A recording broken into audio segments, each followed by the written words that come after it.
everybody knows we're better than what we just put out there on that field. And that all comes down to me.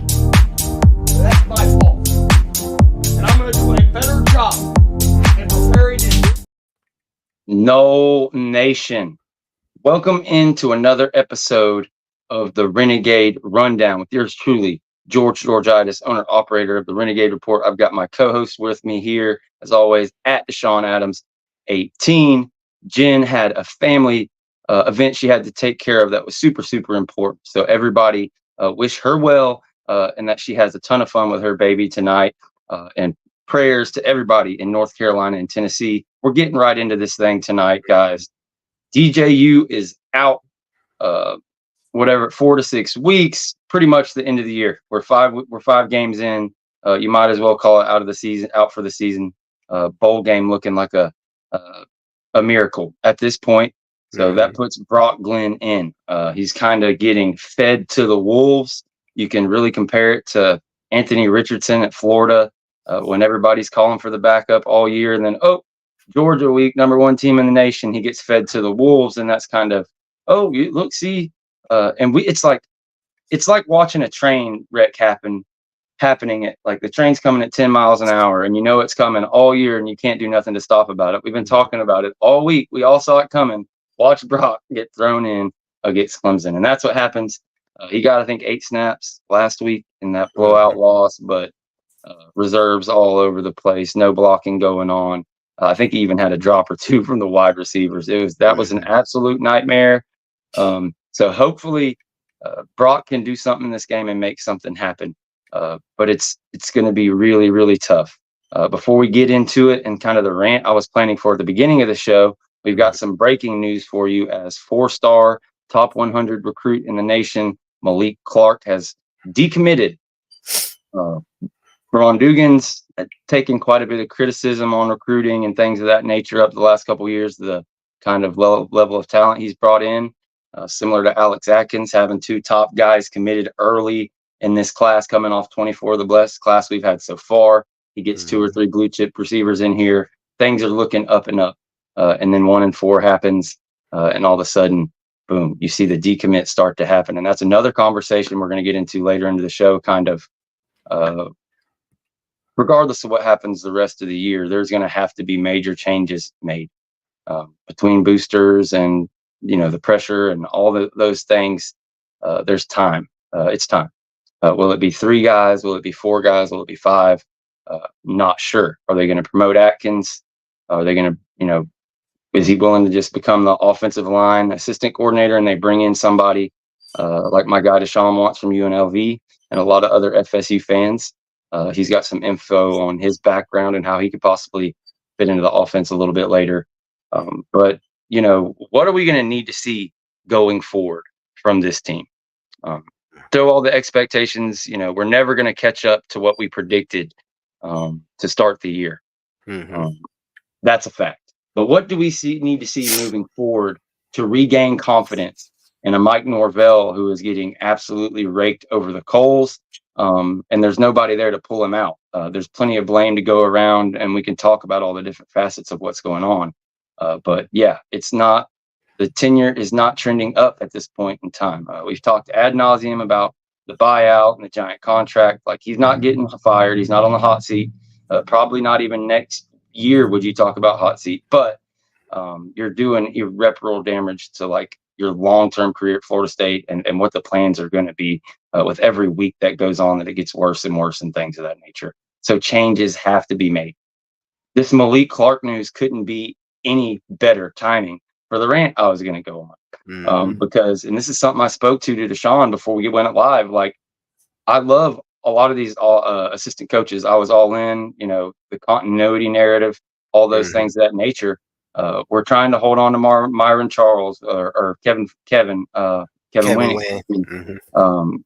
We just lost another wide receiver. Like, even if you believe in every one of these coaches, you think they can recruit at the highest level, you think they can get it fixed, turn it around in 1 year, have Florida State back to where it needs to be.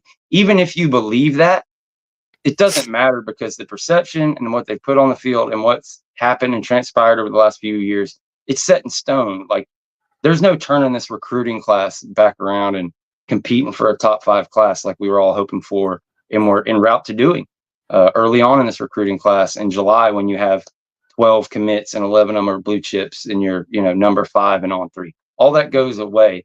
Like, whoever you get to replace Malik Clark will be a second or third choice, akin to what happened in the transfer portal. You can name the defensive lineman, the offensive lineman that didn't, for whatever reason, whether it was money, whether it was, evaluations, et cetera, that you didn't get. So these changes have to be made.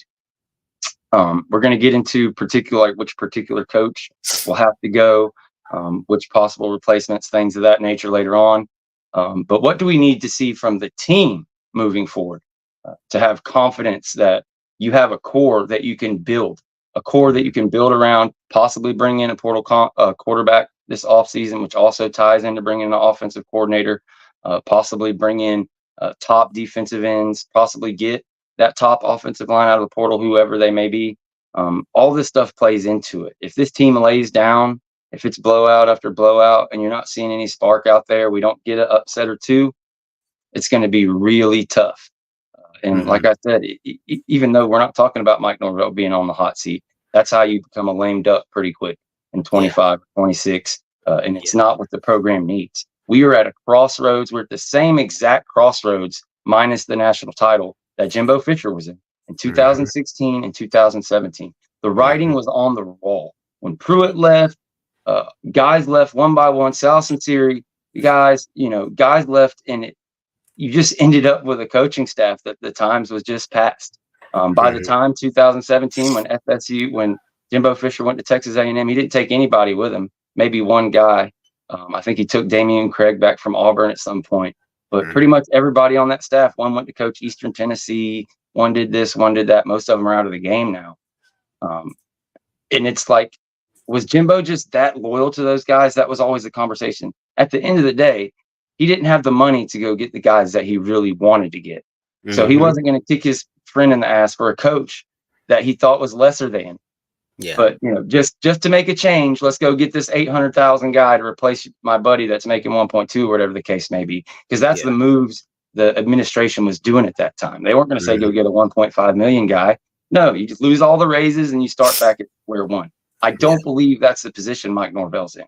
He should, with all the money they've raised for the lawsuits and everything, this administration, Mike Alford, for now, I still believe 100%, and then moving towards where this team needs to be to compete at the highest level. So that's it. There has to be serious changes on the staff. There has to be serious effort shown on the field as I kind of backtrack there. What do I want to see on the field? We've entered the quote unquote or era. I threw that up on the thumbnail. That drove people crazy. Mike got a little salty in the press conference. I don't give a damn about a roster.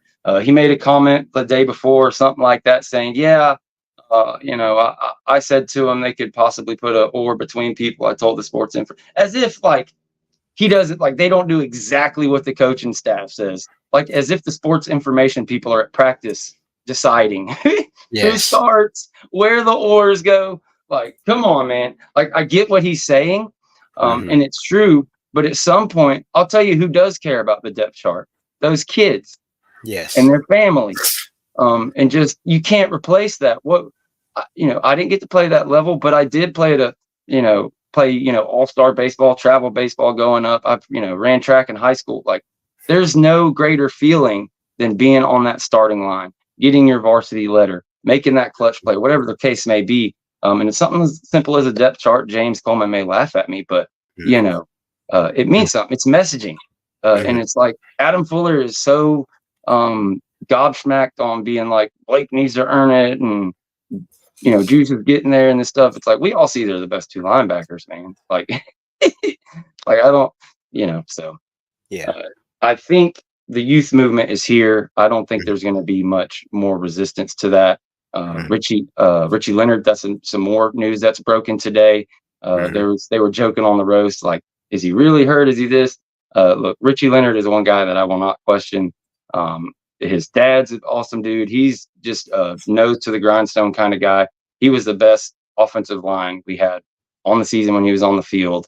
And he gave that effort out there. You lose 13,000 snaps or something after this year. But I'll take the 100 snaps or whatever he played to be a part of whatever comes back in 2025 over the majority of this group, unfortunately. It just hasn't panned out. We're going to get into it. There's a million different reasons why it could be that.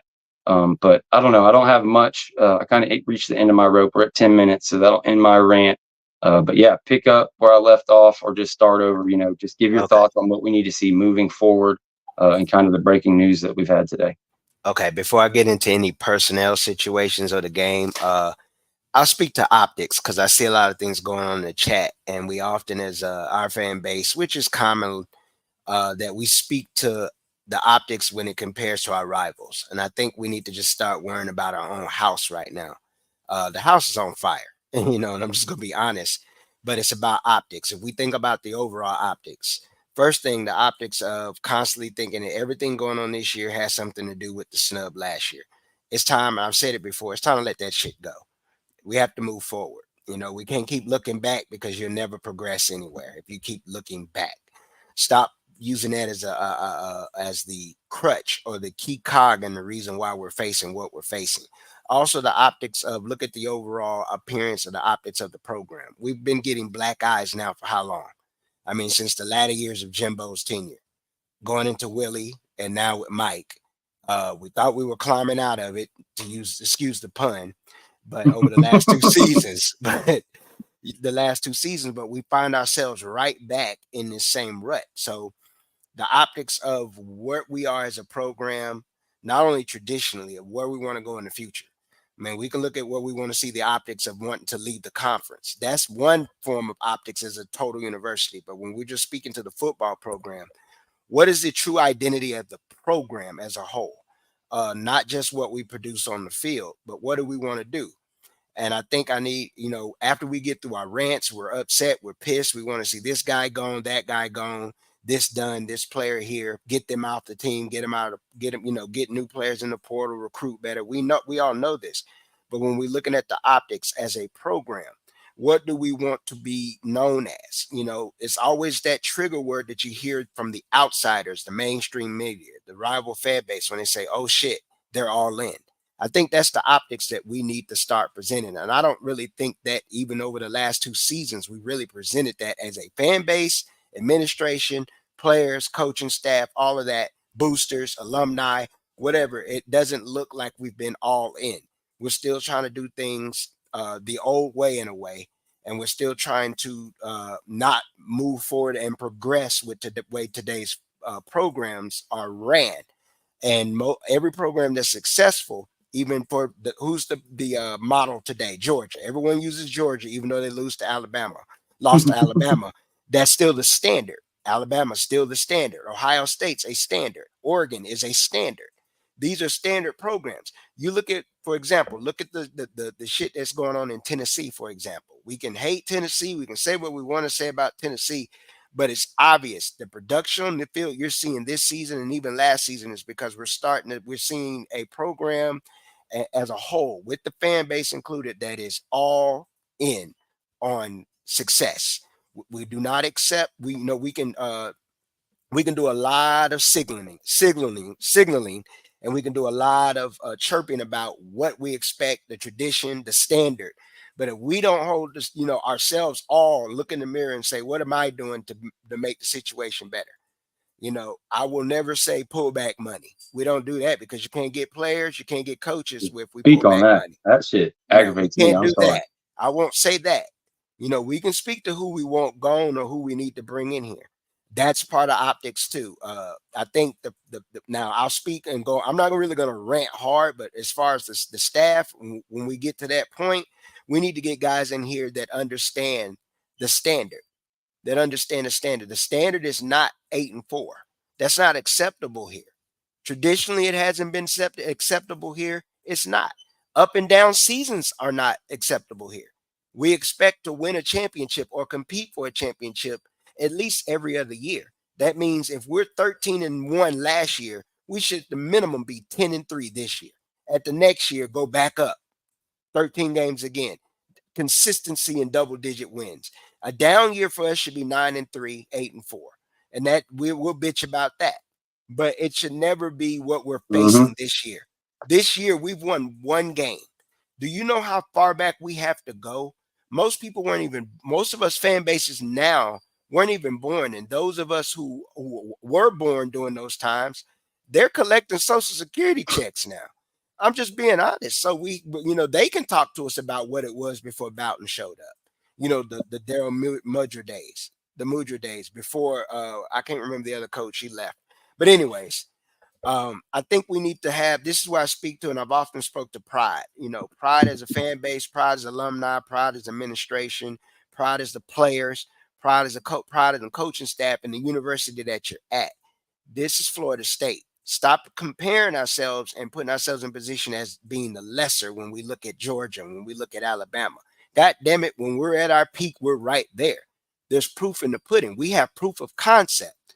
So stop comparing what we're doing now to what Miami's doing or what Florida's doing. Yes, we have to watch, but we need to sweep under our own rug, watch our own house. We need to get our shit in order as fans, as alumni, as the whole package. It starts with the football program and the coaching staff, with the head man.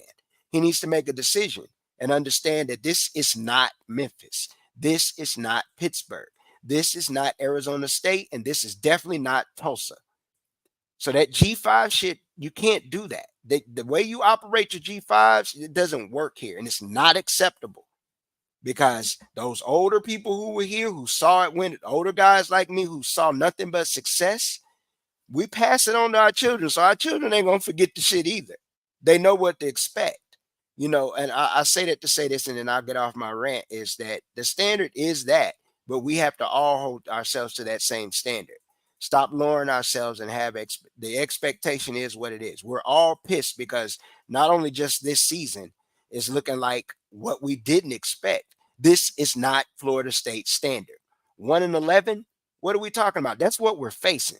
We're facing winning 1, 2, maybe 3 games. If we're, 4 games, that's how we're playing right now. I can only speak to what we're seeing. And that's the end of my rant, George. Man, I feel like I've heard myself say all those words, man. No, I agree 100%. You nailed it. And that's all there is to it. We were all on board. This staff had showed an ability to develop guys and do all the things, hit on the portal. Yeah. This was the highest percentage of high school talent. Like, this was the year to prove what they had been developing. We get the whole offensive line back. Yeah. And it fell flat on its face. All the recruiting misses. It's insane how far the portal hits went from 22 and 23 to 24. Like, I don't think anybody expected it to be that bad. Obviously we didn't. But yeah, what all those programs that you named have in common, Florida State in the 90s and the Jimbo era, Bama, Georgia, they recruit at an extremely high level. And we've talked about how it's changed through the years and how you can get different talent, but everything changes. Everything's relative to the age. Whatever Alabama was getting in 2009, they're getting 15 more blue chips in that now. So that's just what it is, and that's what you have to do to compete. And as much as I love this staff, I guess we might as well go into that conversation. As much as I love this staff, they have shown an inability to kind of recruit at that level. Like, where I'm at on it. Let me touch that G5 comment you made, because you addressed, like, this isn't G5. I don't know if everybody kind of caught exactly what you meant, but I think I do. So at Memphis, our recruiting style, everything we bought in with Derek Ray and Mike Norvell, with implementing with the portal and this certain level of high school recruiting and building it up at a G5 level, yeah, that works. But you know what happens at a G5 level? You get 7 games against a G5, and then you get to play a Power 5 team, and everybody's in sync, and you've got this whole team and stuff. You don't get the benefit of that at Florida State. You've played 3 conference games in September, be it sucky SEC, ACC teams or not. So, like, yeah, it is what it is. You have to go to what we absolutely know works. And the only way we can get to that is going to be through some shakeups on the staff and bringing people in that's what they do. It's been like, it's not, that recruiting gene isn't something that really develops and becomes great. Like, you're either a Jimbo Fisher or a whoever Mhm. that gets guys, or you're not. And Yeah. you know, some of them can't even coach. Some of Yeah. them are great coaches, but there's Yeah. just something to that devoting to doing all the crazy shit you have to do to trick a kid into walking into this room first so you can get your coach over there, and all the Mhm. different crazy recruiting stories you hear over the years, or like whatever, get on the phone with the boosters and cuss them out for that extra $200,000. We got to have that defensive end. We can't Yeah. let them walk, you Yeah. know. So that's what you got to have. And I correct me if I'm wrong, but I think that's kind of what you were pointed to before we move forward. Yeah. Yeah, somewhat. And also alluding to when I was talking about G5, exactly what you said. It's just how you run the program. You can't run the program where everything is develop. This guy will take a 7-6 or a average season and then wait till their juniors, seniors, and then we'll have that one explosive year and then we'll scrap it and do it all over again. This isn't Wake Forest where you have super seniors, and that's not going to be acceptable. If you wanted to do that, you should have stayed at Memphis. You got to produce every year. That's what I'm saying. Yeah, no, that's the issue, and that's Yeah. kind of, I think, me and you were going back and forth with about last night. Like, Mhm. had we been 7-6 or 8-4, even, it's like, damn, this isn't unacceptable. This was Mhm. supposed to be reload, not rebuild. But you Yeah. could be like, whatever, you know, shit Yeah. happened. You missed on the quarterback. You missed on this guy, but we're Yeah. primed up to make another run. This staring down 1, 2, 3 wins. No, Mhm. that's a different deal. This is nuclear. We're right Yes. back to COVID. Like, we Yes. had to use COVID as an excuse or context or whatever, because it really did happen. But it's just Yes. like, I grew up without my dad, you know, being with me. He moved to Jacksonville. Like, that's something I got to deal with the rest of my. I can't change that, but it Yeah. still happened. It's not an excuse. Like, it's Yeah. there. And now we had the snub, and that was Yeah. the second, like, just like, obviously just a crucial blow. And you know, we can get into rumors when we start talking about the coaches and Yeah. GMs and things of that nature, and reasons and Yeah. things that might not have happened. But yeah, I guess let's go into that. Let's Okay. start with, what's the number of coaches that you think that they need to, like, the minimum they need to flip. And I guess you can get into, I guess, give 1 or 2 years. I can give a couple of mine, and we can just go through it. Okay. All right. Well, I just made a quick list. I said coaches that need to go. The first name, and it's not necessarily because he's priority, is Odell. And it's simply because of time. Time has passed. The way of doing things, he may not necessarily be on that. I don't think he's on that he's not on that today's game, today's recruiting game. I mean, he can coach. Odell still coach. I believe he still can. But I still think some ways that he does things is not the way that you need to succeed in football today. It doesn't mean he needs to be fired. It doesn't mean, but it is a question. We need to have a talk. And he needs to, there may be a situation where he needs to take another role, an ambassador's role. You've been here. You're the last person on the staff other than Dugans that has any connection to Bobby. We get it.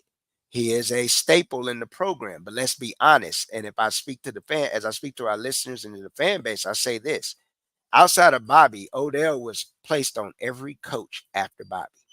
They didn't get an option. He was the coach. And I personally don't think that's fair to any coach to say, well, you got to take this guy. Well, he's it was good when he was still one of the best, but let's be honest, he's not necessarily one of the best recruiters of defensive tackles anymore. Can he evaluate still? Yeah. But we don't have time anymore to wait 3 years for D tackles to develop.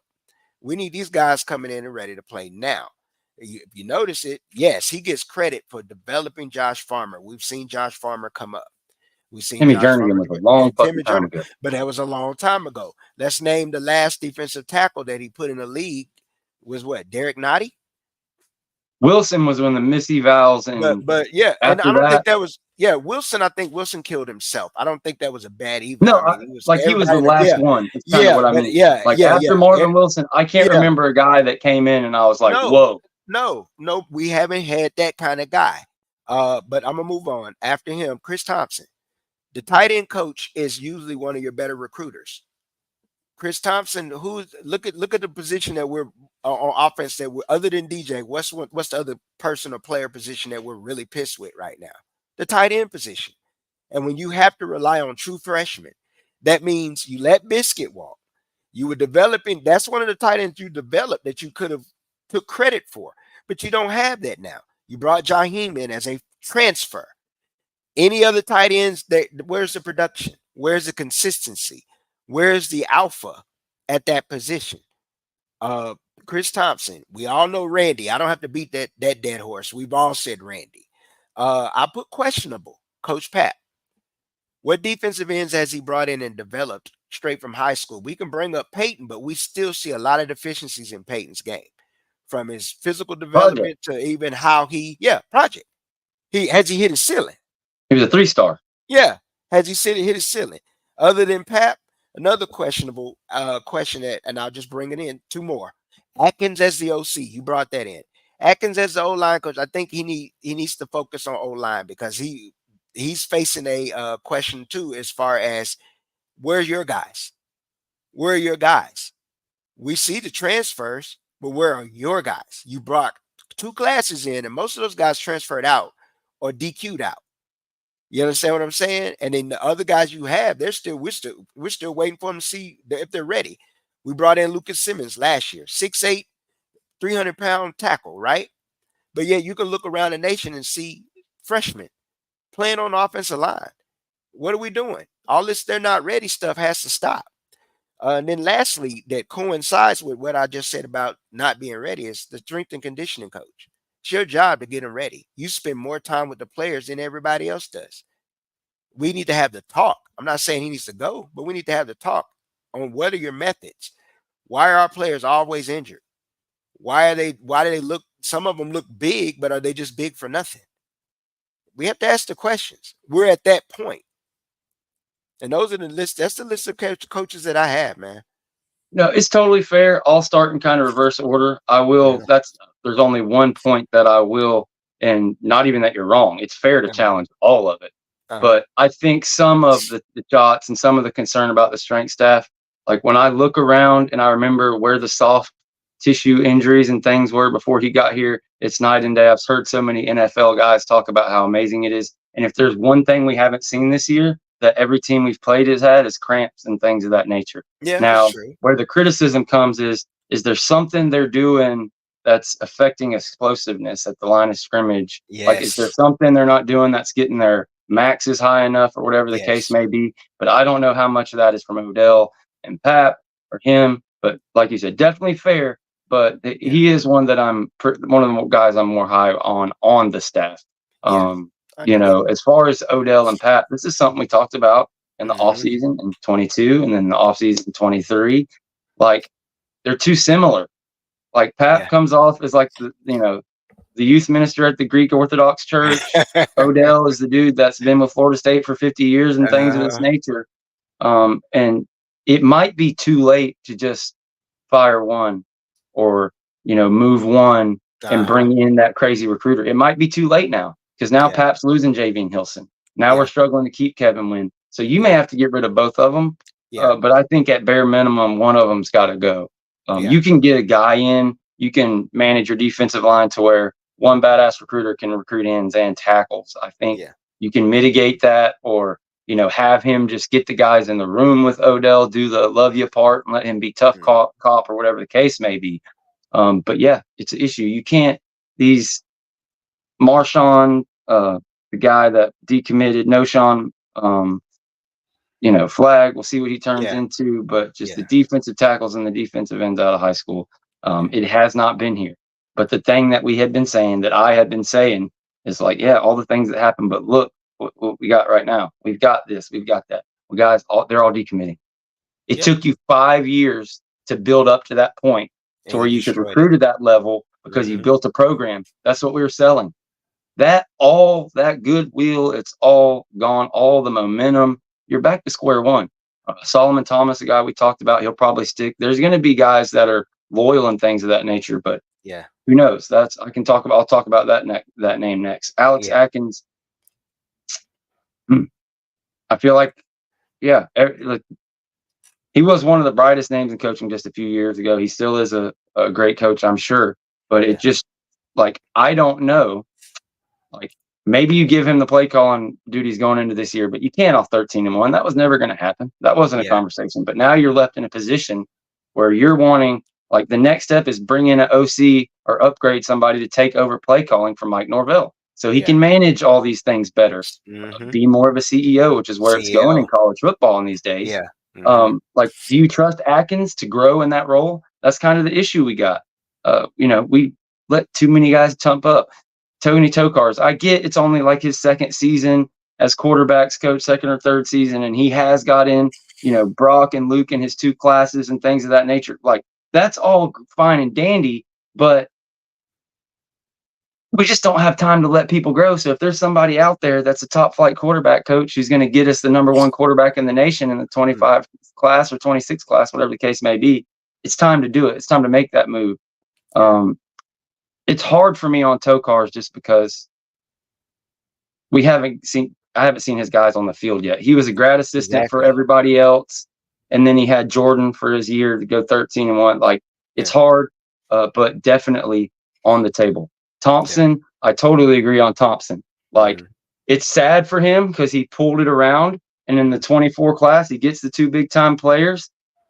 Unfortunately, they pulled one of the defensive line. I think, looking back, that was a big mistake. He should have been focusing on tight end or vice versa. I know he kind of started as a defensive end. But even though you get the 2 big-time players, Landon Thomas gets his touchdown, you're a victim of, like, they're true freshmen. It is what it is. You had 4 years. You did. Is it good enough? I don't know if they keep him or not, but definitely on the chopping block. Already talked about Ron Dugans earlier, so I won't mention him again. Shannon, guys, you all know how we feel about that. That's been one we've been open about. I've been open about for 2 years. I'm sure Deshawn has as well.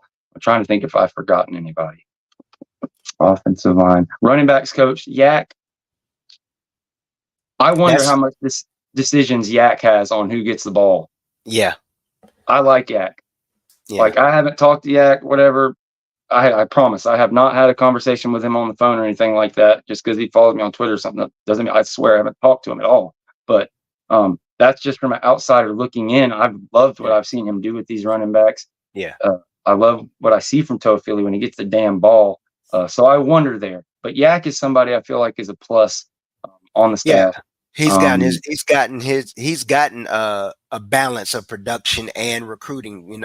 Every back he's pulled in is a minimum been at least a 4-star for the most part, either out of the portal or from high school. So, I won't debate Yak. I think Yak is doing his job. I just think, I know when he initially came, I believe he was supposed to be the wide receiver coach. I think it was Coach Locke that was the running back coach. So, that's telling too. That goes into looking back at Dugans. You initially weren't supposed to even be on staff. And it's a lot of instances like that, and the standard's different. I'll go ahead and read Kwame County's $9.99 super chat. We appreciate you, bro. Was the season over before it started when you didn't land Cam Ward? Also, how much does Miami belt to ass FSU by on 10/26? I have no clue, Kwame. I'm not going to lay down that game. I'm praying to the rivalry gods for that game. But on paper, I don't know. Y'all probably be favored by 21 or 28, something like that. If I'm being honest, in hindsight, sure, you could say that. But more so when they signed DJU, like, there's a couple other guys that, not saying you'd be great, but you might have 2 or 3 wins. I think what FSU has and their failures directly go against, like, the very few things that, like, what you need for DJU to be successful. Like, his weaknesses they line up perfectly with our offense's weaknesses, and it's just the worst possible nightmare you could imagine. And again, that's not all on him, but he can't get fed up with the receivers not catching and take off for a conversion like Jordan Travis did. When the left tackle whiffs, he can't break 13 tackles and go do all these things. Boom, we got a special guest coming in right on time, my man. Big game, James. As he gets set up, we will throw him up here on the screen. What's going on, James? Not much, man. What's up, Deshawn? Man, I'm just driving back home from my son's football practice, so I'm in transition, man. But you hit me up. I told you, man. I tell people I go where I'm asked. Man, I ain't there ducking. ain't no doubt, man. My disposition is on. It's sunny even in the midst of all this rain. But good night, boy. Good night. I don't got nothing. I don't know. I can't call this. Nope. Well, me and Deshawn started off with a pretty good rant. and then got into the conversation, as you see on the screen there, about, what's the magic number. I think it's going to be 4, possibly more. Talked about how, you don't necessarily have to get both. The D-line coaches don't have to leave, but there's just a lot of changes that have to be made. But we brought you on the show. If you're ready, man, the floor is yours to rant on pretty much anything you want. That's the kind of subject we got to, but it's wide open. Malik Clark decommits, DJU out for the year, or whatever, 4 to 6 weeks. Most might as well be the rest of the year. We've got the oars on the depth chart. We got Brock Glenn starting. So much stuff going on. So just speak on it and separate the truth from the bullshit here for the Renegade Report. And make sure you're following at Den Media Group if you're not already. Amazing channel James has, as well as Mandarin University. They cover the Jag stuff over at Den Media Group, FSU football, and you get an inside look into some of the top recruits in the nation at Mandarin University. Yeah, man, we're trying to build that Mandarin U channel. Get that. It'll grow as we put more content. I mean, we got a really cool documentary thing that we should be putting up the first part of that here relatively soon. So you'll get a chance to meet some of the notable guys in that Den Media Group. We're about 750 subscribers away from 7,000. Anytime we reach an iteration of 1,000, we give away money. So if you like money, go subscribe. We give away $500 once we get to 7,000. And then if you're a member, which starts at $3.99, you'll be able to win the $500, or you'll be able to win the $200, which we'll give away, as well as the amount of likes. So we do a lot of giveaways for members. That's just fun. You do the wheel. They bring up the Wheel of Fortune wheel up there, and they're spinning. You do the number of likes, or if it's when you get to 7,000, it's going to be like 500, then the number of likes, and you do all kind of stuff. So if you're not part of that, make sure you do that. Tiny Hat dropped a $5 super chat. And he said, "Hey, Kwame, get out the Noles business, and hope you don't drop the soap against Duke." But yeah, definitely everything James has got going on. Make sure you're over there and following it. And between him, Chris, and all the guys that I came up with doing this stuff, I owe a lot to the man. And again, just whatever you want. This is your show for the next 10 minutes. Just let them know how you feel. Oh man, listen, man. I think this is something that one of the things of being a Florida State fan. I've been alive for 40 years. Bobby was here for quite some time. If you've been a fan of football, we've been good for most of our lives. But one of the things that we're not used to, and granted, I'm a sore loser as well. We're also sore winners because we didn't enjoy winning very much last year either. But this is something that other programs, like all the good programs, have gone through these things, and it doesn't make it right. But at the same time, people miss, right? So I saw things where people said DJU is part of Derek Ray's thing, and I'm not here to bail Derek Ray out. Derek Ray's a grown ass man. I talk to Derek often. I'm speak for him in this capacity. He understands that with the award that he got for being off field one of the best basically suits in the game, because we've got to remember he got like the player personnel of the year in the NCAA a few months ago. With the praise that comes for that, for being part of a 10-3 season and being part of a 13-1 season, comes the criticism of starting 1-4. So you got guys that miss all the time. So I want to, put that out there. But at no other juncture in any of our lives do we hold ourselves to that same standard. If you do, I mean, that's great. You're probably uber successful. But imagine you come in after having 2 of the best years in your business's history, and then you start off flat in the first quarter, and then all of a sudden they're telling you need to go hire a realtor and get the fuck out of Dodge. Like, that would be absolutely insane, and that's how lawsuits start. Now, entertainment is completely different than real life in some aspects, except for that these people are getting paid to do a job as an entertainer. So the fire Mike Norvell shit, I'm just here to tell you, you can rant as much as you want to. You can work yourself up. That's not realistic. Mike Norvell and Mike Alford literally both just read up. So we're going to have 2 mics for at least the next 3 years. Now, what is more realistic is what you just put down at the bottom. How many coaches are going to get replaced? And that is a more realistic option. I I've always said I do coaches searches when coaches are fired. I don't do coach hot boards while coaches are still employed. I like these people, man. I know these guys. But I do know this. These guys understand the game. And the game states that when you go through stuff like this, you have the season that you're having, everybody ain't going to be here next year. So what I think will happen is that changes will take place. They will probably go and find new ideas at the offensive coordinator position. That doesn't mean Atkins is going to be fired. We've seen this numerous times at other universities where you have, matter of fact, Michigan being one of those in particular. I know a lot of people are like, how are we doing this in year 5? Well, I believe it was Harbaugh's year 5 where he made all of the fires. And he was an NFL coach, highly regarded. It happens at other places. So I'm just putting that out there. Michigan just finally won a national championship. They had to cheat to get it, but that's neither here nor there. You can make a co-OC role, and Mike Norvell has already done the co-coordinator. Remember, Adam Fuller was the full defensive coordinator when he got here, brought in Randy Shannon, made him the co-DC. So who is a guy that we could possibly see handle that for us? It happens to be a cool ass looking black dude who looks like one of the people from Power. I think it's Book of Ghosts or something like that. Dude got the cool open shirt with the chain, Brandon all Marion. those different things. He has a cool nickname for his offense, the Go-Go offense. James, why would he come here? And this is what people don't realize when they just be shouting out random ass coordinators.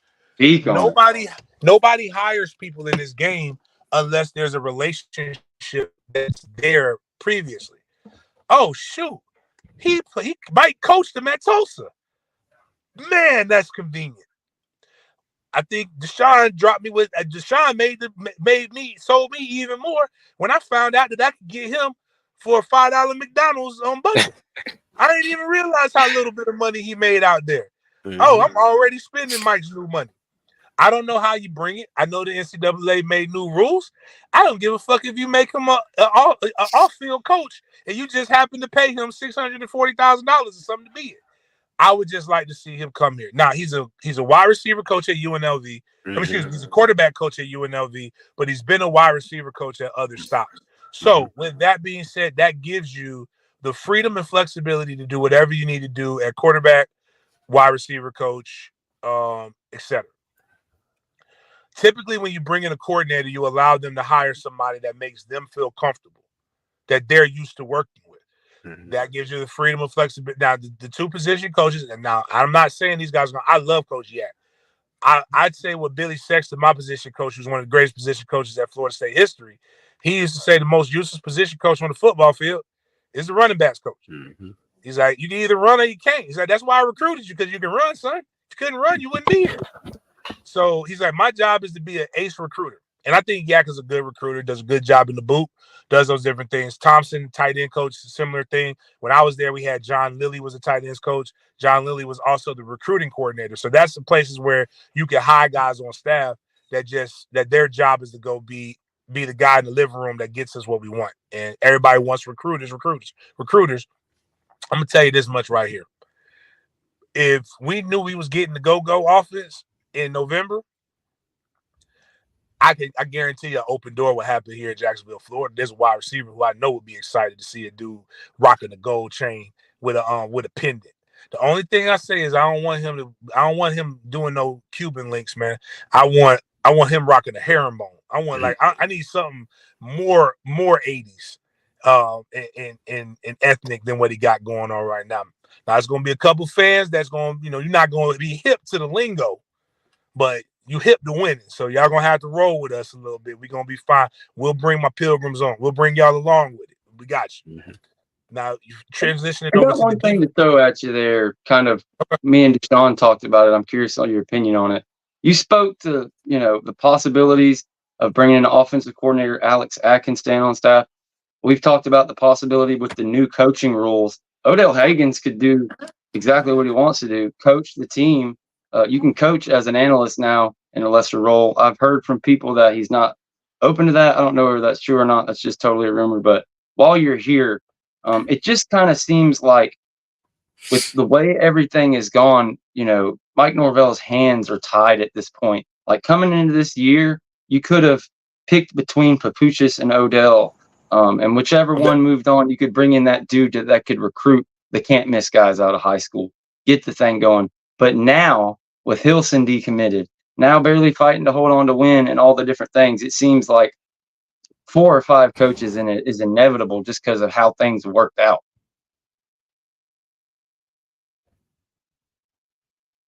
Did we lose him? I'm not sure. We may have lost. Okay, we may have lost him a little bit. Repeat it one more time, man. I missed the last part. Well, I was just asking. We already kind of talked about it, but just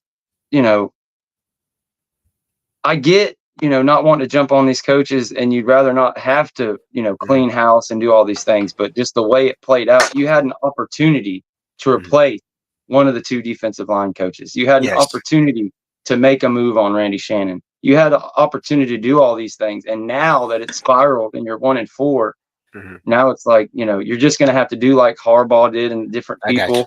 And you're going to have to clean house. Even if you believe, like I mentioned earlier, like Thompson got 2 big time tight ends this year, but the 4 years preceding it, the history doesn't show that's who you are year in, year out. Yeah. I think we got James back now. My bad, I missed a lot. I know last I caught you were talking about Dell kind of maybe moving to an analyst role.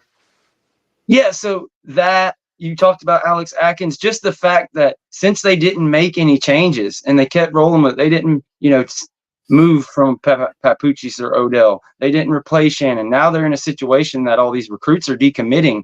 Like, it is what it is. Even though you might think a guy has developed and now Thompson is there, it's like a change, change is necessary. It's just the only thing that's going to flip it.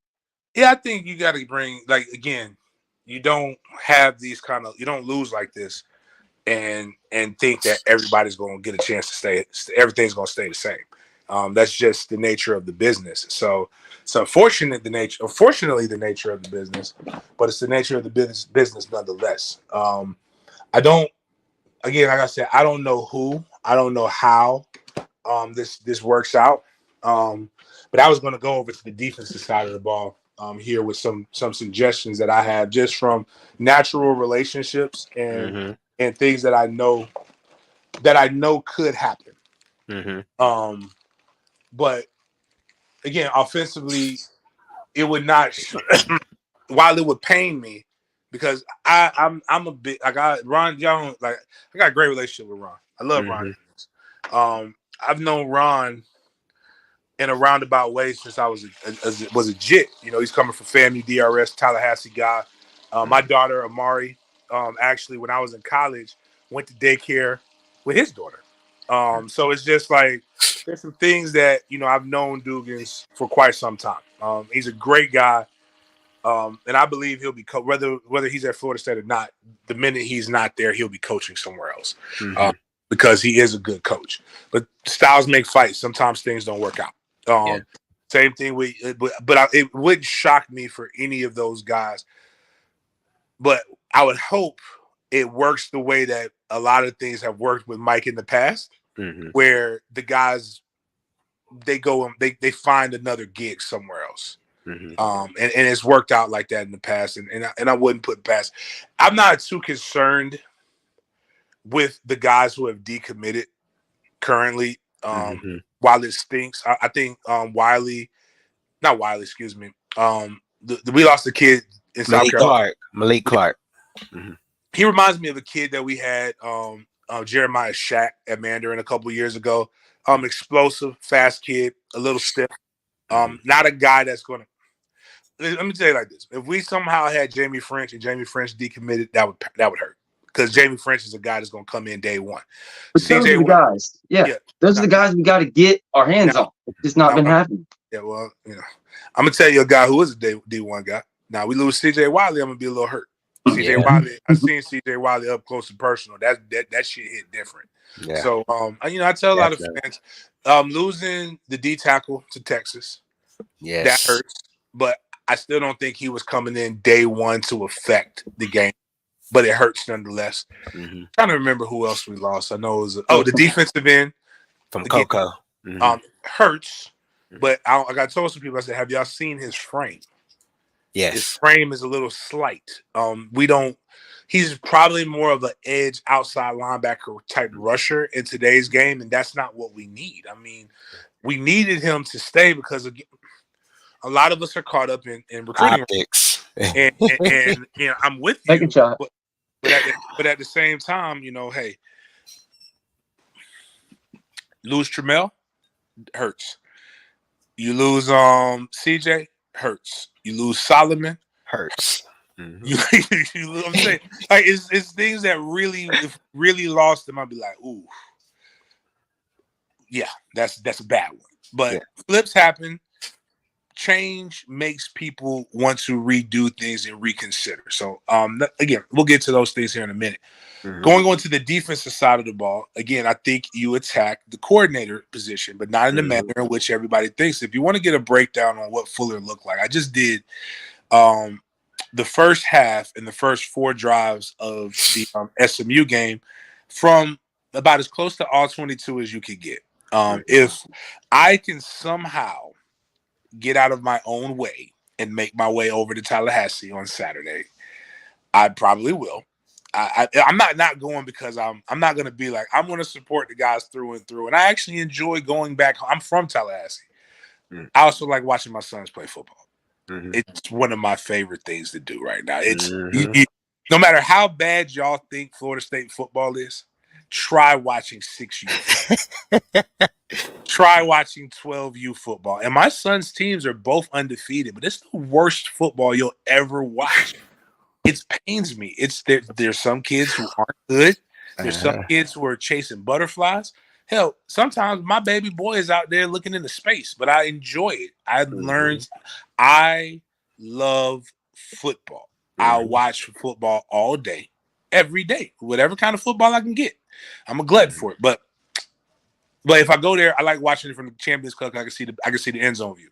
And if anybody's ever watched football with me, it's the reason why I talk the way I talk. I can't watch football for enjoyment. I have been programmed to filming watch every football. play. He ain't bullshitting. Every game I've been to, he's got his phone. He's filming every play. I then we're watching it back and talking about it. If you get experience, if you can be what's the level membership where people can hang out with you? You can do that. You can watch the shit with me, dog. All in, you go. All in membership. Anywhere I go, you get to go. In life, it's worth it. Combine, you want to go meet your favorite NFL coach? Come hang out with me. You'll be shoot. We was out there hanging out with damn, I can't think of my buddy's name now. Hey, ask Steve if you don't believe me. You introduced me to both Duggins and Atkins. You know, I got to shake their hands. I love those guys too. You know, I don't think anybody that's a Florida State fan wants to have these conversations. You know, but I'm saying like some of this stuff. You know, again, but what happens is it's very easy. And this is why I always tell people like I have no problem. I critique them, and I know I'm going to see them.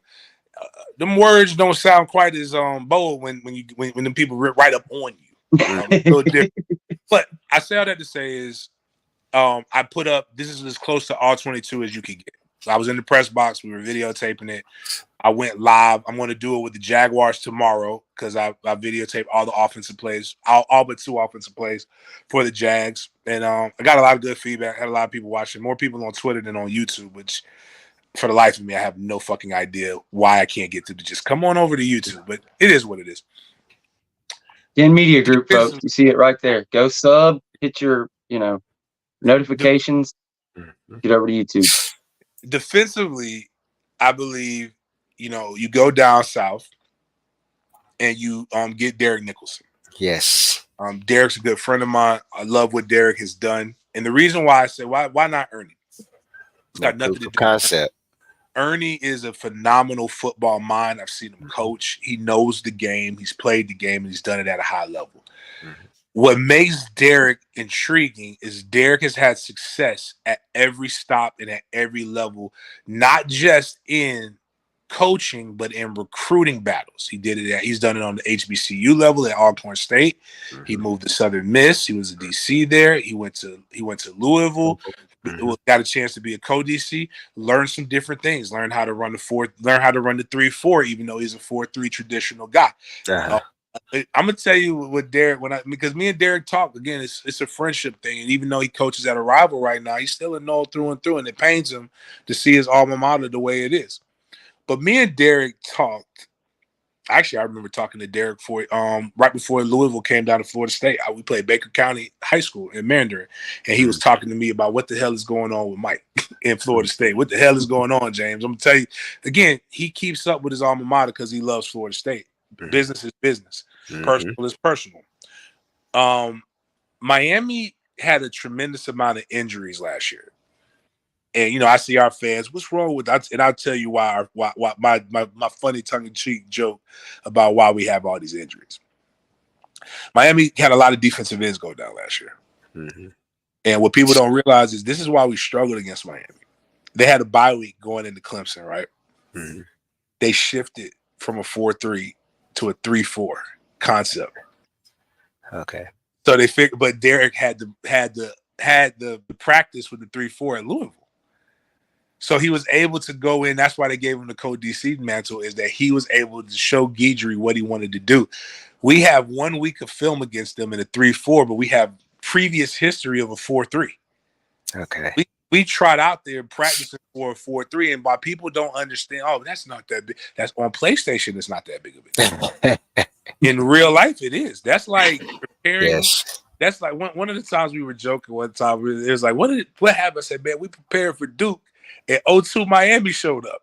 It's like because what happens is on the sheet of paper, something's supposed to be there that's not there anymore. And like you working for this, you like, oh shit, I don't know, like what the hell I'm supposed to block, and I'm they're not that great at thinking on the fly. I don't know why, but they're not that great at thinking on the fly. So that's why Derek would be good. Derek also is doing a great job. Got Gavin Nix from IMG. Got a chance to see him a couple weeks ago. Pretty good inside the box linebacker. He gets what he wants when it comes to the recruiting trail.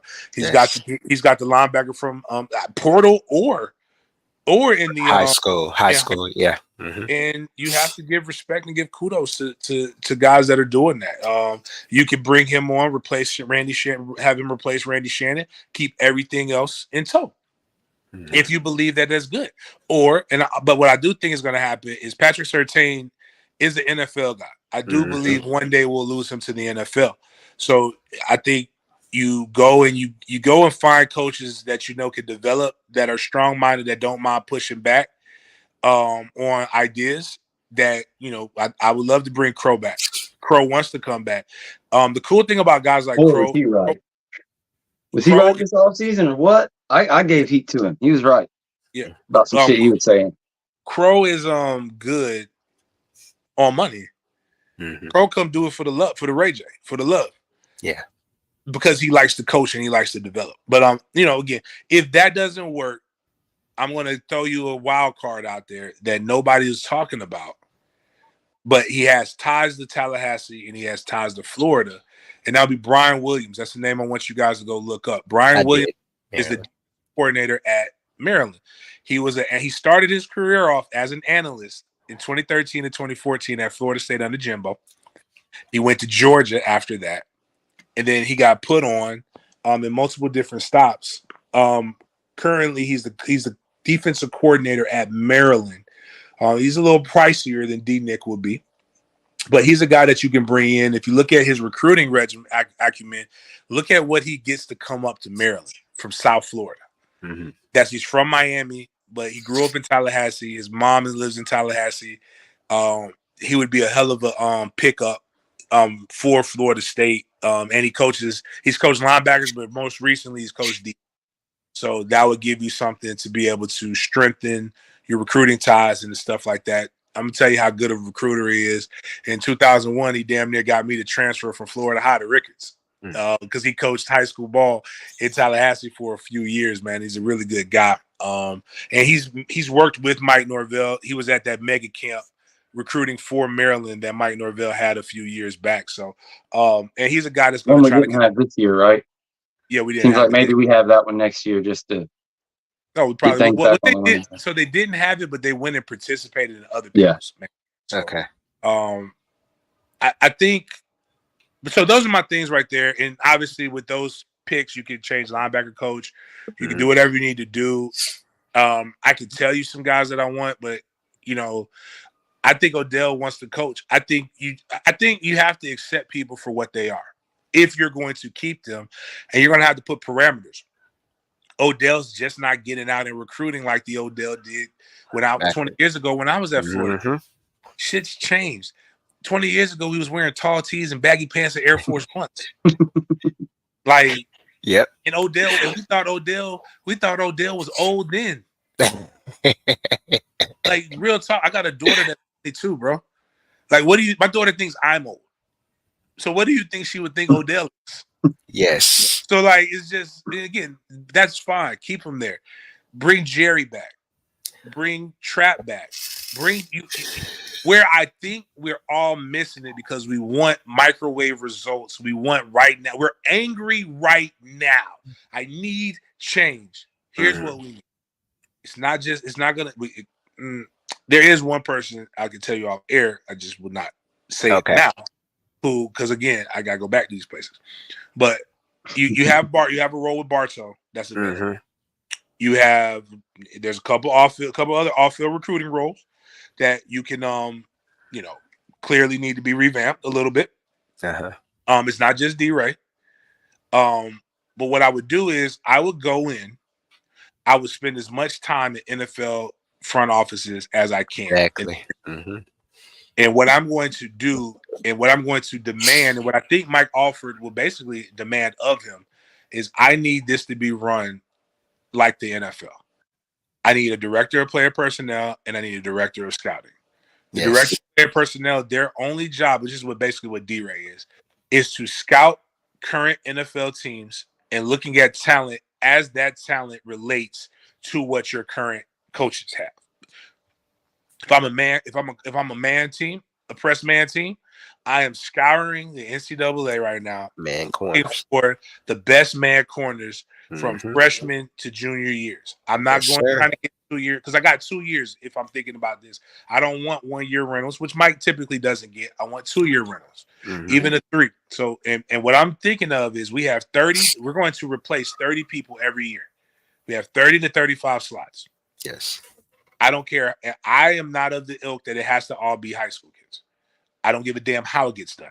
But I need 30 to 35 people. And of that 30 to 35 people, I need 20 of them ready to contribute once they get through this door.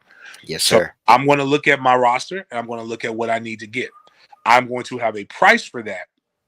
And if it maybe have some fluctuation for 1 or 2 guys. I know for a fact there are a couple rival schools that every year they get each position group gets to have a guy they overpay for. So, for example, let's just look at the D line right now. I think right now the only person on that D line who I can say could leave is Farmer. Yes. D Jackson, Patrick Payton had a grade, but his grade is really diminished as of right now. Marvin Jones Jr. Got to come back. And I'm gonna have to get you. Yesterday's price is not today's price. If you want to, if I can't get you on a Win Dixie coupon, then God bless you. Go get what you could get at the portal. Do your Thug Dizzle. I would like to see you get paid the way you want to get paid, but based upon your results right now, I cannot justify paying you what we paid you last year. You hit the point, and me and Deshawn talked about this before you got on here. Like, yeah, that's part of it. We need somebody that's going to come in here, and if they want to recruit, and it's coming down to some NIL thing, gets on the horn to whoever he's got to and says, I need the $250K, damn it. We got to have this guy. We do. So, we do. I think there's been a lot of – I talked to somebody today about this. Somebody that's willing to make waves. You can't be scared to, piss anybody off. Like, it is what it is. Those who know don't say, and those who say don't know. I've seen so many people say DJU is a multi-million-dollar quarterback, and I'm like, how do you know this? I heard people saying Luke gets paid $750,000 to hold a clipboard. I said, oh, really? How do you know this? Oh, well, I'm just assuming. And my daddy is not a great man, but he has some of the greatest sayings and some of the realest things. He said, when you assume, all you do is make an ass out of you and me. Yes. And so I'm not saying that about you, George. What I'm saying is, fuck the NIL for a second. I'll get to that. Yeah. We need not only a GM, but we need a staff of people whose job is to not only watch these games at home, but we have access to the all 22 of every school. Go watch Michigan ball. Go watch these guys. Go watch some of this film of guys that you think you have in. Develop relationships with the players. Hey, you went to school with such and such. Hey, man, how you liking it over there at Bama? He ain't liking it at Bama. Huh? Okay, right. Let me go see. Hey, talk to me about that. That's tampering. Yeah. Everybody fucking tampers. I'm just saying do it in a position in such a way that nobody knows that you're tampering. The bottom line, we probably need about 10 people under Derek Ray. Their job is to do that. I'm not saying we're going to hire 10 people. I'm saying that's an optimal thing. I'm sure there's going to be some aspect of this. On the high school side, purely relationship focused in getting indoors. And you need to have Chuck Cantor over there. You have Bartow. You got guys like Gerard Ross. You got Keywan Ratliff. You need more. You need more. And if those guys aren't, again, I'm not calling for anything, but there is always accountability and there's always checks and balances. If you're happy with the results of having a top 15 or a top 20 class and having top 10 classes until the last few weeks of the recruiting season, and then people decommit and flip, cool. The fan base clearly isn't happy for that, and it's clearly not getting you the optimal results. So you need to go find some people who gonna make sure we get that top 10 class. Okay. So, but you need more. Florida has so many people in the recruiting department. That's why they're winning regardless of who the coach is supposed to be. Mm-hmm. Same thing with Miami. And you know what Miami's figured out? They won't admit it. Miami got a whole bunch of Florida State guys doing this shit. Yeah. Hell, I played with Patter. Patter was a walk-on at Florida State. Go hire Patter's ass, but Patter's from Miami, so he ain't coming up here. Yeah. I forgot the old D-line coach's name, but Todd. Yeah. Todd Stroud. Todd Stroud is a Florida State lineman. Yeah. They just hired I don't want to hire him because I don't trust men with two last names. Anybody with two last names. You talking about the offensive lineman? Yeah, I don't know. That bothers me. Grown man make a choice. That's women that do that hyphenated shit. As a grown man, make a fucking choice. Is your last name Love or is it Taylor? You pick. Yes. Both of them, no. You hanging on to your maiden name, man. Come on. Yeah, come on, man. I got a question for you, James. From my understanding, you could correct me if I'm wrong. There's no quick fix for the situation, but going forward, do you think that we need to emphasize the trenches first? Without a doubt. On both sides, as far as not only we're recruiting, but reassess how they're developing, how they're teaching. Is that, I mean, how do you go about doing it? Because I know you dropped Jerry. I assume you were talking about Jerry Johnson. Yeah, Jerry Johnson. Yeah, I was getting ready to bring his name up to you because he's still at Texas A&M, right? No, he got fired. And right now, Jerry's just hanging out. Jerry was in the spaces with us over the offseason, just hanging out. Okay. He does it. But I'll say this. We need to address the way that the message is getting sent to these kids. Yes. And, we were talking about, things got misconstrued, right, when I was talking about in the spaces. And there's a lot of people in there talking. So let me put this out there. Ron Dugan is a fucking phenomenal person. Mm-hmm. Like, once Ron gets you there, oh man, he gonna cook. Like, go follow him on Facebook if you don't believe me. He cooks for these boys once or twice a week. They can call him whenever he needs to. He gives them advice. He gives them the game. The thing about Ron is very stoic. Ron ain't doing backflips on a recruiting visit. He not dancing no jig for you. Ron ain't doing all that shit. Ron is a hood. He's not hood like a bad. He's hood adjacent.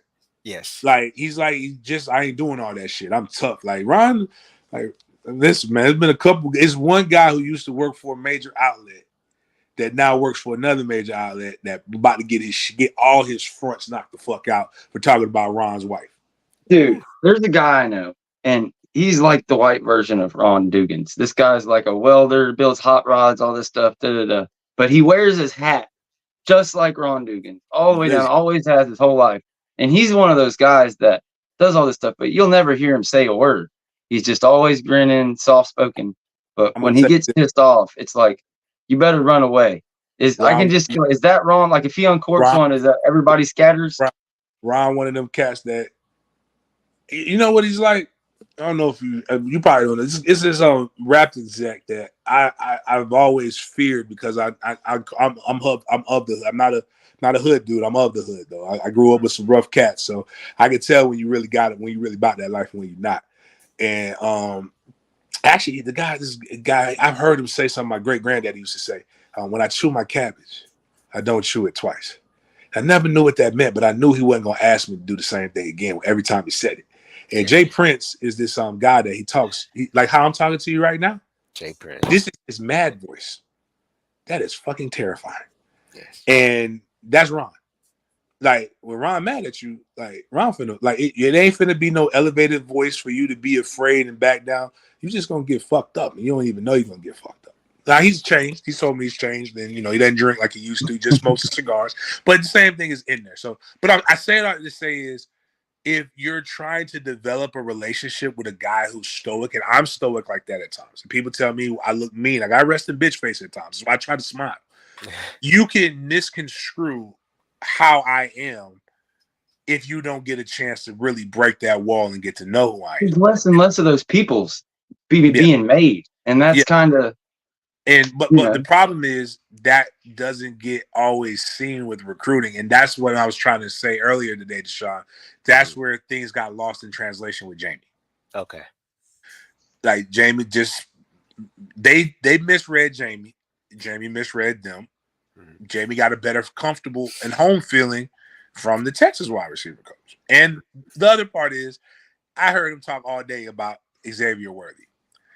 And I told him it's two things you don't have that Xavier Worthy's has. And no disrespect to Mama Maggie. Your mama not as fine as Xavier Worthy's mama. And you ain't as fast as Xavier Worthy's mama. Now, Jamie auntie fine as all get out. Like she is nice and dark and thick, just like I like them. But I was just joking. But I said we got to talk about it. I think we've talked about all the recruits. We it's a conversation that has to be had. We try to have fun. Man, it's got to be had. I mean, listen, dog. You know if your mama fine, dog. Like, you know, like if you ain't had to whoop somebody's ass for saying something obtuse about your mama might not be fine. And that's okay. She's still your mama. Your daddy liked it. That's all that matters. But going to the defensive line side of the field, Odell is going to love on you. He's going to take you fishing. He's going to get you, his wife going to make a home-cooked meal for you. Odell is going to be the guy, again, like me, 22 years later, I come from when I initially signed to Florida State, I come back there. I love seeing Odell. Mm-hmm. I hugged him when I saw him in Dallas. I talked to Ron. But right now, the recruiting message is getting lost of who they actually are. And that's why you know who they are. You've got to put a battery behind them to help get past the other things. Mm-hmm. And it needs to be a coach, because there is things that happen on the NIL side and on the other side, but the money is the money, right? But how are you really going to develop it? And I think that's where they got to get to some of these other things too.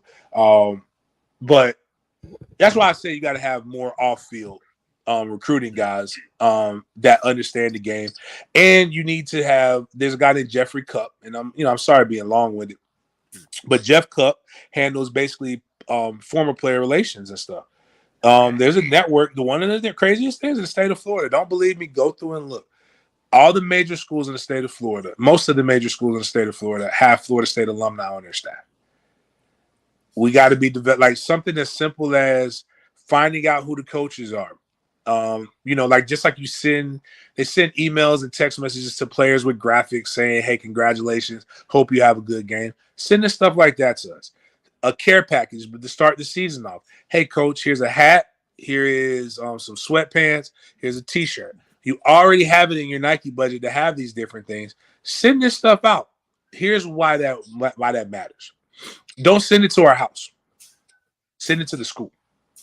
You send it to the school, and what happens is I walk into the office with a care package from Florida State. Who sees that? Tramel Jones sees that. Jamie French sees that. All the players, all the players see it, and now they're like, "Damn, coach, you must have been that guy." And then you get a chance to, your chest pop out. You get to tell some elite lies. About, I joke with people like I'm of the age now that every year I could add 2 touchdowns to how many career touchdowns I have. But you start talking about these things, and these kids are starting to get indoctrinated. Mm-hmm. You're giving them something to talk about. It's not just about they find out you coming to a game. It's you get to get a pregame sideline pass. You don't have to be on the sideline the whole game, but they have a ton of pregame sideline passes. they get to see. Do you realize when I use it as a flex for Mandarin, right? How big of a fucking flex it is that I can say, hey man, you can go over there to that other school. Their coaches can bring you here, but I get to walk everywhere I want to walk around the stadium. Or I say stuff, I'm so good that my son gets to get better privileges than you get as a fucking recruit. And it's just things like that. Again, those are things that I think are simple fixes. And then there's other stuff like Gators have the thing where they take guys overseas every year for a week, and they get to learn about the culture and they get to learn about business and how they have international business. I tell people don't realize I went to South Africa twice as a player at Florida State. I got a chance to go to Joburg, Potchefstroom. Did I see that? Did I do that thumbs up? It had to be. It didn't come from me. I saw the same thing. Yeah. My house might be haunted. But I'm saying all these things that a lot of the stuff that we don't have it as organized as other schools have it. And a lot of times it's always about the money. But there's a number that everybody has that will make them straight. There's a number that people are looking for, and then there's a number that's like double that'll make me do foolish shit. But for the most part, everybody is looking for the specific number. But what separates you once you get to that number, right? If everything is the same, I'm going to go with the people that I feel are going to develop me more for off the field and in life. And that's where Florida State's missing it. And that gets lost in people just screaming and clamoring for wins. But going back to what you said, it's really not that far off. We need a dynamic. We don't have a Jersey guy on offense right now. Mm-hmm. There's not a guy that right now that, like last year, after the first game, it was clear as day. Both my sons wanted Keon Coleman jerseys for Christmas. Not only is it their last name, they don't give a damn about James. You can Google and go on eBay and buy a James Coleman 36 jersey. They can go unlock my little frame jerseys right now. They don't want to give a damn about James. When Trey went to the Southern Miss game last year, and they said, "Hey, are you Keon Coleman's little brother?" He said, "Yep." Yes, sir. Yes, ma'am. Said, I'm Bump being James Coleman's son. Nah, don't nobody know who he is. But I say that to say he's an exciting player. He's a player that you felt every time he went on the field, a play was about to be made. I think we kind of saw that the last couple of weeks with Jaylen Brown. But there's some things that are to be lost in the blocking and some of the other different things that he does. But Jaylen Brown can get behind somebody. Ja'Kai Douglas can still get behind people. The problem is there's no guy that consistently you feel is going to run open. Now, you can say you don't feel like a guy's going to be able to throw him the ball, too, but, whatever. The quarterback should be a Jersey guy. Fine. The offensive line, we don't have any tackles. But like you said, reevaluating what we have. I'm going to tell you this much right now. I'm praying that, like, if I'm joking, this is tongue-in-cheek, that Deion leaves to go somewhere else. Go follow his son. And I'm putting the Brinks truck in Boulder, Colorado, and you're bringing me Jordan Seaton. I need that left tackle in my life. Yes, he's going to command a hefty price from everybody.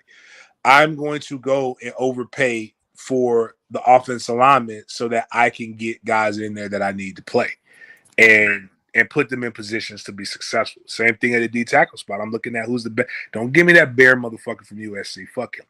Mm-mm. That boy has been no. Keep that motherfucker 1,000 miles. He ain't been at the same school since he was 14 years old. He's been to a different school every year. But I do need to go find who are the most dominated D tackles that I could get and not just get them on a reach. But but the biggest thing is finding the people who actually have the relationships and that are actually the decision makers. And that's why you hire more off-field people, because information is key. And then seems like we lost several guys and they didn't get replaced this year. Yeah. Roof One Restoration with the $10 super chat says, it's back to square one, play the young players and get some recruiters that can find talent and offer them chances to play, spend NIL money on keepers and badass offensive line to protect and run. Sorry about that. No. Knock that out of there, but can we please stop saying play the youngins? Watch the film. Yeah. After rewatch. And if you want to just go to Dead What Media. does youngin mean to you? Like, people think youngin means true for like first and second year players, and I'm telling. So Jaylen Brown is a youngin. Yes. Yes, they can say that the old players don't know what the old players don't have the physically getting whooped, but they know where they're going. As a guy who's played it, it's fucking dangerous. to put somebody out there who don't know what the fuck they're doing. And it looks worse. We have enough of that. This is not the NFL, guys. You don't get a higher recruiting class because you lose more games. No, you play the best players. That's period. If they're young, play them. If they know what they're doing, play them. If they're old, play them. That's not going to like people. I keep seeing people speaking for Luke Kromenhoek, and you have no fucking idea who Luke Kromenhoek or his family is. I hear people saying play the youngers, and they talk about Trevor Jackson. And I like Trevor Jackson. I like his family. Great family. But do you even know? All you see is that he was a 4-star that was committed to Ole Miss and decided to walk on. But did you ever ask yourself, why did he walk on to Florida State? Because the guy who's the starting quarterback at Jones High School right now that's committed to Miami was the starter most of last season at Jones High School. So you want a guy who got beat out in high school. And that's not saying he stinks. I'm not saying he's not bad. He's raw. He needs time to develop. Mm-hmm. I'm going to tell you what's going to happen with Trevor Jackson. He is going to develop and either be a really good athlete at Florida State, or he's going to parlay that into a great opportunity to transfer to another school and be dominant somewhere else. Yes. It's a great decision for him. Right now, I get it. We're mad. Anybody but DJ. That is not how you win games. And I'm going to tell you this. I know for a fact that guy's giving $10 super chat donations. He is an incredibly astute businessman. I'm assuming by the name he's an astute businessman. You would not run your business the exact same way. You wouldn't just say because I got a young, I don't know what he does, but let's say if I have a plumbing business, I'm not going to just go get dude straight out of plumbing school just because he's young, because this other guy, I'm going to give this other guy the opportunity and I'll fire him, but I'm going to develop this young plumber to do it the way that I need it done so that I don't have a fuck up for the long run. This is a short-term problem, and it's not as bad of a fix as what people think. We're just microwaving. It stinks because we don't get to troll people like we've been trolling them for the last 2 years. But I'm going to tell you what I said. This is why you enjoy the wins while you have them, because you will not always be up. Historically, there are a lot of people who would pray for the bad times that Florida State has had, because that's some of the best seasons that they would have had at their own school. But I say all that to say I just talked about how to fix Florida State. I'm going to go to the NIL, and I'm going to be done. One of the things you cannot do is not keep the stadium filled. Yes. You not be a booster, and you cannot not donate to Battles In. Or if you're not going to donate to Battles In, create another one. Create another collective. Do whatever you want to do. Collectives and fundraising is a big part of it. Nebraska has had sold-out stadium. This is why you don't, again, when people complain about, well, why are they doing this renovation? They're doing the renovation because when we stunk, you wasn't coming to the games. And the people who wanted to pay the money requested to have more suite access. Those suites are sold, people. Like they already gone. So you're saying nobody wants it. No, you don't want it. Clearly somebody wants it because it's sold. You know how you don't have more happen? Sell it out. Nebraska has been sold out since my mother was a young lady. I think they had 65 years of consecutive sold out The same people complain about reducing the capacity 8,000 people. It's only 8,000 people. So if you be honest with you know what I do when people because I was here during when Mike first got started. Well, I was here. I've been season ticket holder since TAG. I was here when you complained about TAG and you guys were ready to run that man out of here. And he said, this is the product I'm not going to do. And he talked a lot of shit that I don't think you realize the essence and the flavor of how you were critiquing TAG sound. I'm not calling you that, but just some of the critiques, some of the verbiage you used. If you just took away TAG, it's not the most becoming of you. Now, flipping to Mike. Now, when Mike did that thing, when, fucked up, wrong usage, but the guy with Marvin Wilson. I remember because I'm going to tell you why I remember. When Mike went on that march to the Capitol with the players, I'm not being a season ticket holder. I said, you know what? Because that, I'm going to buy 2 more seasons. I'm up my season tickets from 4. And I upped them from 2 to 4. And then I went from 4 to 6. And I went from 6 to 8. That's how you show power. This is a money-driven game. if you want things, you want us to pay more people, that money got to come from somewhere, brother. And I'm not telling you to put yourself in put yourself in the poorhouse to help them out, but at the same time, there's only this is another thing that Florida. I know all the top boosters at Florida now, not because I'm a Florida fan, because my recruits got a chance to meet the top boosters. You got guys with their names on the building, telling them that when you come to the University of Florida, I take care of you in the long run. I don't know. We still have battles in linked. I'm on one of the lower programs, but I still, send my money. That's one of the things. Like, I get it, and it's fun to troll, but like, if everybody stops putting their money, it's all going to go away. Like, but money to it. That's the answer. I agree with that. That's something that really kind of gets on my nerves, but I get it. But I'm gonna be real with you though, George. It's the reality of the situation is even then, it's guys like Devo Moore. Now, if Devo Moore says he's tired of it, if Devo Moore says I don't want them sideline suites, Florida State ain't gonna make those sideline suites. That man's got 3 buildings at Florida State. That's why they're gonna listen to him. A lot of people don't even know what a Miko is. That's our Bull Gators at Florida State. Mm-hmm. You ain't a Miko. You ain't a big dog. At least a platinum chief. Yeah. I got news for you, brother. They're not listening. They're not listening to you. Like, you can bitch unless you got 100 of the other ones. That's why I was joking with Seymour. I said, Seymour, cry, complain all you want. Get 65,000 people to pledge $1,000. You get. I bet you they'll listen in, but you don't have. What happens is we don't have the force or the might because a lot of this is just venting and talking, and there's no real action behind it. And the people with the action behind it put their faith, they put their time, talent, and treasure behind what they really and truly care about.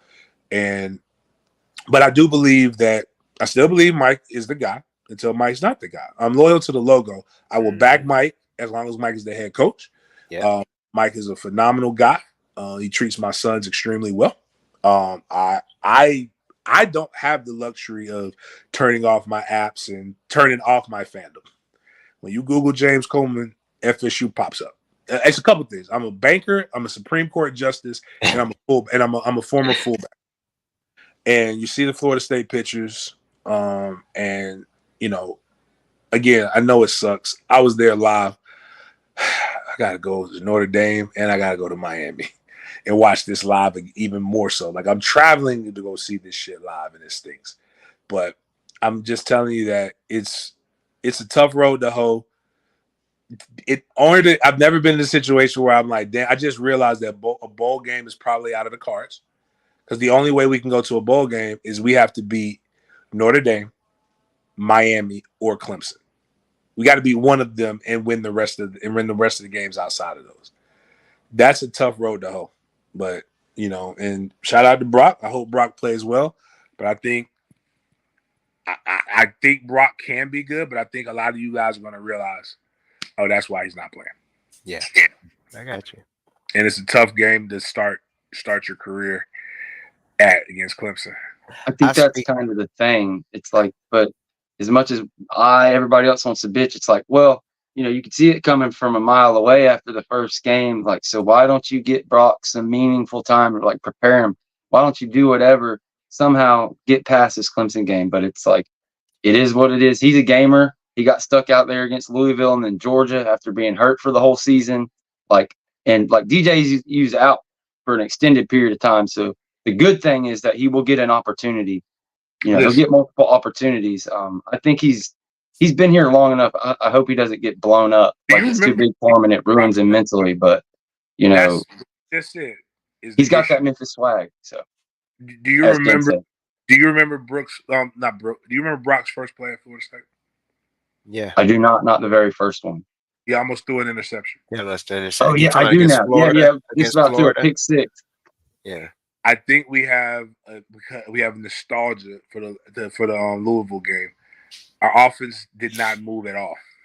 Yeah, the offense moved. We haven't seen that motherfucker all year, though. Wildcat. That's what I'm saying. So a lot of us are giving. And again, this is not a bash Brock. I want Brock to be successful. I'm just like, guys, I get it. DJ, if you go back and you watch the thing, and a couple times, DJ, I've told you what makes DJ successful, and I'm not even around him. Give DJU time in the pocket, attack the middle of the field, let him throw it down the field. Do you know when we had success against SMU where all of his throws were? Down the middle of the field. RPOs down the middle. When he threw it, every time he does that little rollout thing, it typically goes to the other team. It's crazy because he won't throw it in bounds on the deep one-on-one plays, but he'll throw it up in the middle of triple coverage. It's like, just giving your guys a chance. Can you hear me? We lost him. There you go, George. Okay. Oh, am I back? Sorry, guys. But if Brock can do those same things, I think he'll be fine. He'll be successful. If our running game can get going, Darius Washington. I want to give, because if I bash somebody, I want to give him props. Darius Washington had a really bad game against Boston College. Them Africans whooped his ass like he was the gay dude from what was the show with the show about hip hop? What was it? Damn, I can't think of the dude's name. Juicy Smollett or something like that. Oh my goodness! No, they whooped his. No. Oh man, they whooped his ass. Bleach on him the whole night. Yeah, like what Juicy Smollett said. That when he said them Africans. That was a wild time to be alive. Oh my God, wasn't it in Boston? Or was it in New York? Oh. But anyway, I think it was Boston because that was part of the stereotype of it, if I'm not mistaken. Oh God, this was the Boston College. This was the Africans in Boston College. It's them same two dudes, man. They beat that charge. They on the loose, cuz. They on the loose, cuz. Okay, it was Chicago. It was Chicago. Oh, it was Chicago. Okay, I was about to say, oh God, that's too rich. But he definitely made up for it in that last game, man. I think most of the fan base is not really looking at Brock as a savior. It's just I'd rather lose with the bitch I brought than the one that I rented. You know what I'm saying? So I'm with you. I mean, listen, man. God, it's crazy though. It's even the quarterback power, which I hate to call. Yeah, it was blocked. It was there. It's just like, and I got on Lawrence Toafili did an uncharacteristic thing. Lawrence Toafili's not a soft guy. Like, I'm shocked he didn't. When I looked at it, I was so shocked that happened. Mm-hmm. And I'm like, damn, if he would have just pinched the bitch, he would have walked in. And then now, but I can't blame anybody but Mike for the second one.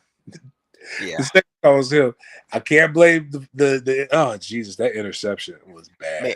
But analyzing that play for a minute, James, I was so heated that night just on that particular play, those two plays back to back, because I'm like, why didn't you go to some things that worked before with Lundy? Why didn't you go jumbo? Why didn't you bring in extra offensive linemen? Wildcat. Yeah, I mean, you could have went unbalanced line. You had so many options, and then it's the same line. Why didn't you just put DJ under center? Push his ass in there. I mean, that part. Or, we haven't been stuffed on a QB sneak all year. Every single one. Go back and look at the tape. They went for 1 to 3, 4 yards. The only ones we've missed has been bad snaps. I'm gonna tell you something else that's very difficult to defend, especially, is the whip route or the slam release route. Like, we didn't even go play action slam release. It's so many things that you could do outside of the true tried and true play that I don't think has been stopped in Mike Norvell's era, and that Bobby was a staple in Bobby's offense, and Bobby was the fullback wham. Run the goddamn dive. If you want, I tell you, I'm be honest, Bobby. This is how I didn't realize how serious that lying ass Cuban was down in Miami until a dude named Kappa Kane put it on Twitter. I didn't realize Miami went in I formation on the one. And they got a fullback in there. When you want to get serious about football, you put you stop all this sexy shit. Yes. Football was trolling them when we were doing it last year. And now it's like, here we are. Y'all trying to be pretty and trying to be, this is rap, dog. This is gangster rap. This is what we in. This is the life we live in. We're not doing that pretty, sexy, flexy ass R&B shit. Sexy, flexy. The shotgun and the spread is sexy. That's Marvin Gaye. That's October London in the New Age. That's like, I want to sing and I want to serenade you. Yeah. Nah, Yeah. this is He rough. sweat shit. Yeah, I want neck grinding. Like, we gonna punish you. Yeah. We gonna, matter of fact, like we gonna force it in unapologetic. This ain't no Diddy party. We going in hard without no lube. Bump I the baby. almost said no baby oil. No No baby. Vaseline. Yes. Lord That's what have I was mercy. alluding to when I was talking about maybe reassessing how we develop the trenches with that kind of attitude and mindset. Let's just be hard. Let's be physical. You know, no dizzle, no Diddy. Find some real guy. Because I'm gonna be honest with you. Because I'm gonna be like Solomon is a guy we all want. If you look at Solomon's resume, it ain't nothing nasty about him on the off field. The boy sings in the church choir. He's an actor. He's such a not a Reigns kid. But on the football field, he mean as shit. Like he's so, but it's just shit like that, man. It's so. It's you the need only some assholes, man. That's the bottom line. We need a balance of assholes. I think I said it in the spaces today. My freshman year was Todd Williams. My sophomore year, well, obviously Greg Jones was always one of those guys. Kendall Pope.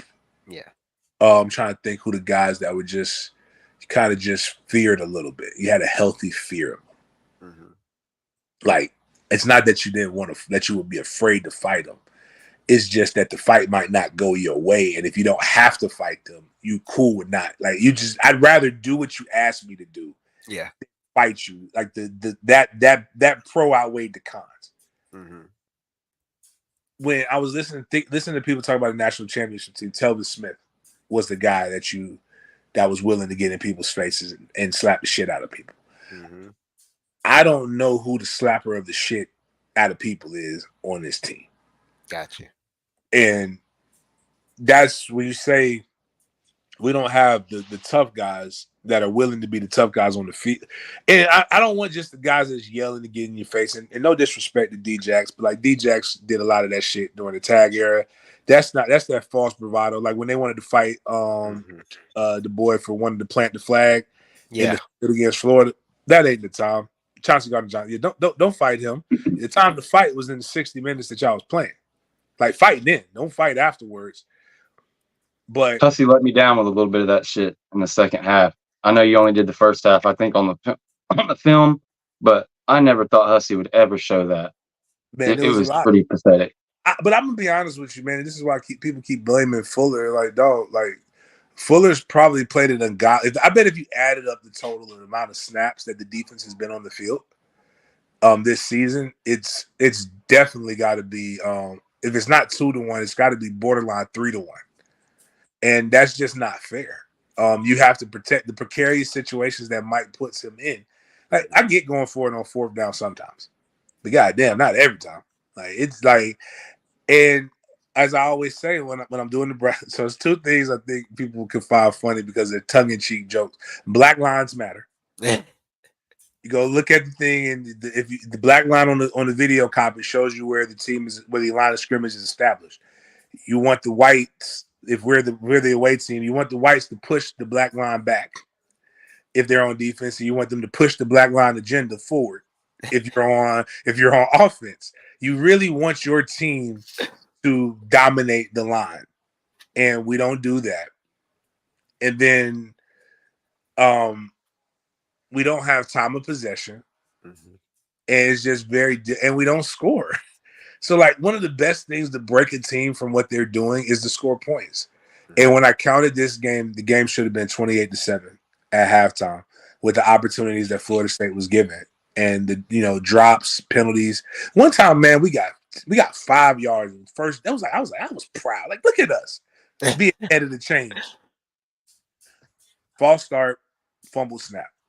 It's just like God damn. And go back to the goal line possession. Yeah. You hand it to Ophelia and you get 6-7 yards, and then you hand it to the quarterback twice and make a crazy throw. It's like you nailed it. You've got to have the time of possession. The one game we won, it was split down the middle on time of possession because we stuck to running the ball, even when it wasn't necessarily working. Even in the first half of that SMU game, we stuck with running the ball, even though they had a little lead. It was close, and then the decision on the goal line, like that had to be like hanging on the locker room, and then you come out very first play. DJ puts it on the money on one of your best things you've got going. Boom. And then the defense comes out after 10 seconds. They're on the 9-yard line, backed up. After they blocked field goals and stopped red zone drives and things. Like, it's not one place. It's from everywhere, but it's hard to freaking watch. It's disheartening because sometimes, like, people are like, what are the adjustments that are being made? Is like, you have this. So now everybody has this TVs, and they have like the little Microsoft tablets, and like, you're like, okay, we're off the field. Oh, we just did this here. Let's break this down. Come here. Let's coach you up. This is what we're doing. Blah. Oh, turnover. Oh, shit. Like, you don't even have time to figure out what happened before you're back on the field. That's true. But I always say when I can show you where the play is there to be made.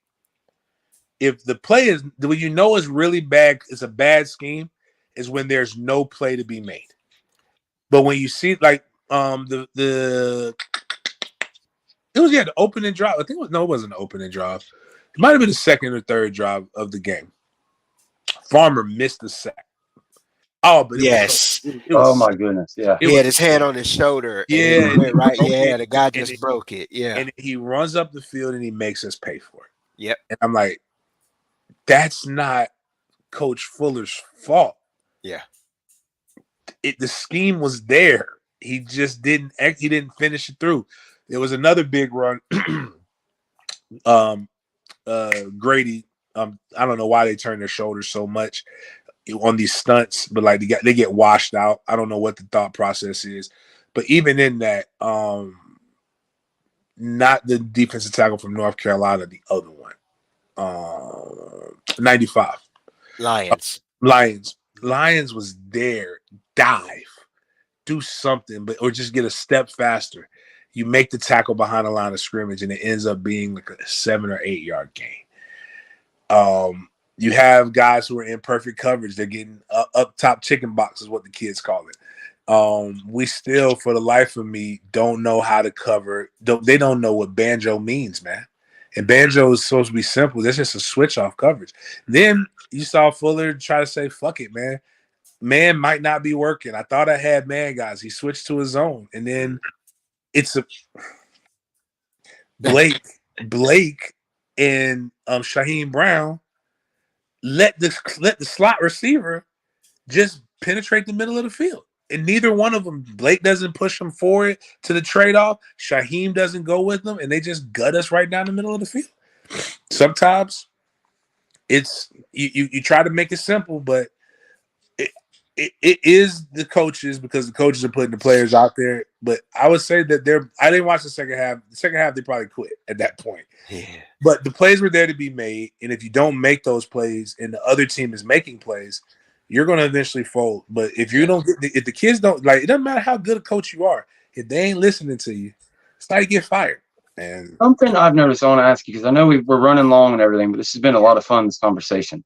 One thing I've noticed on the defense, it seems like the majority of time, and maybe this is just cognitive dissonance, but if they're lined up and the players are looking at their keys and there's not a bunch of shenanigans going on, they're making plays.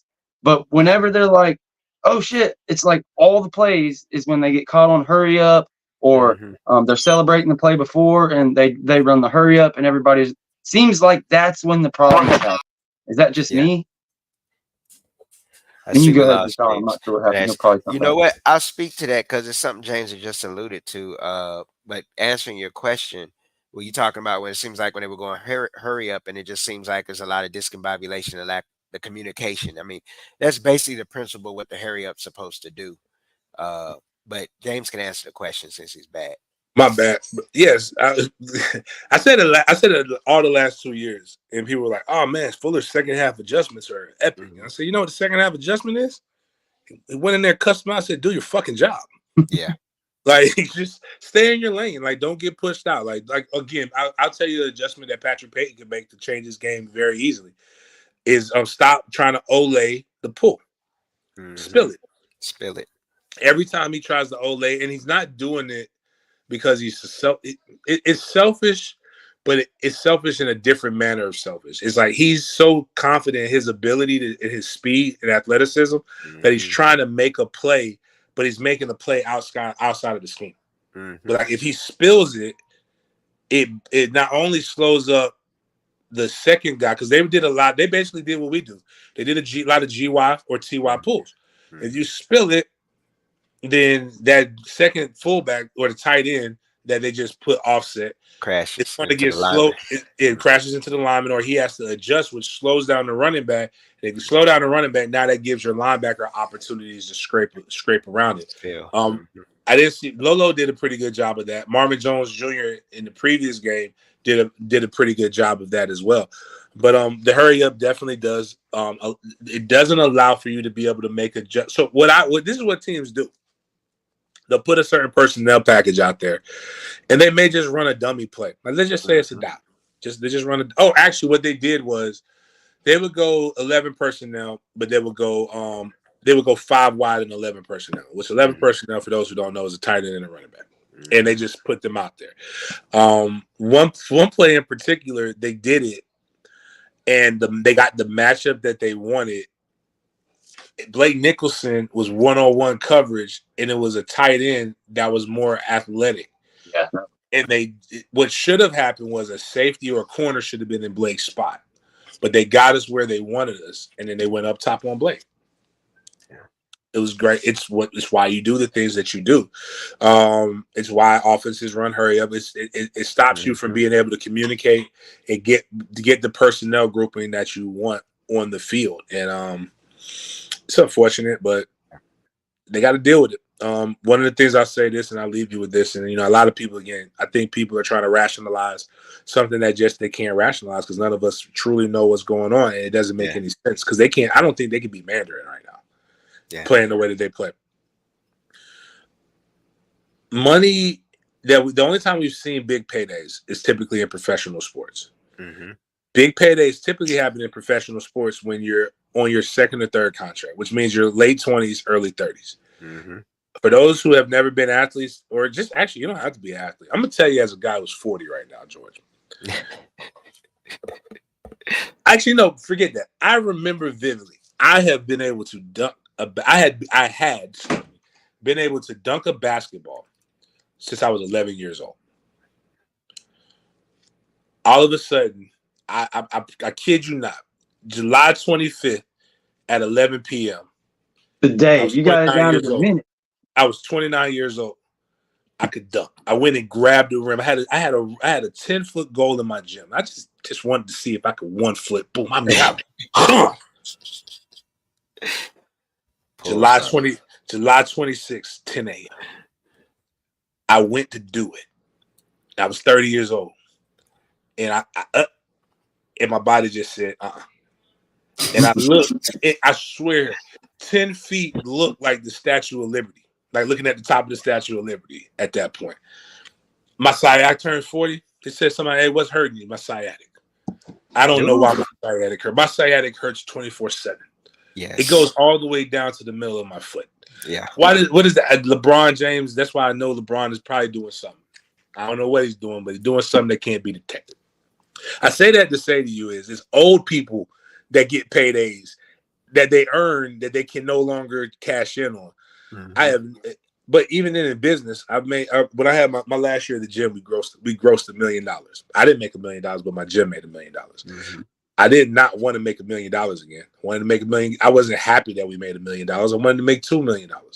If I was a 19-year-old getting paid 6 figures, I know that I can make 6 figures for quite a few years because my athletic ability is not even in its prime. I'm gonna give you another example. What I was able to do I started at 18. I started college at 19 years old. The difference between me at 17 and 18 were night and day. The difference between me at 18 and 19 were night and day. The next big jump was me at 22. Yeah, 22. When I was in the league, I was able to do things that I had never been able to do before. Your body keeps giving you the opportunity to make more money if you're staying in that. So we got to stop fearing the money and the guys. You don't get to that elite level and then all of a sudden say, you know what? Nah, I'm straight. And I'm going to tell you this. Football is too violent, too time-consuming, and too arduous of a sport to go out there and practice 2.5 hours a day to play a game where you're going to get your ass whooped for 4 hours on national TV. Yeah. That's why I don't believe in quitting. That you don't quit on coaches because quit on the locker room or lose the locker room. The locker room is different every year.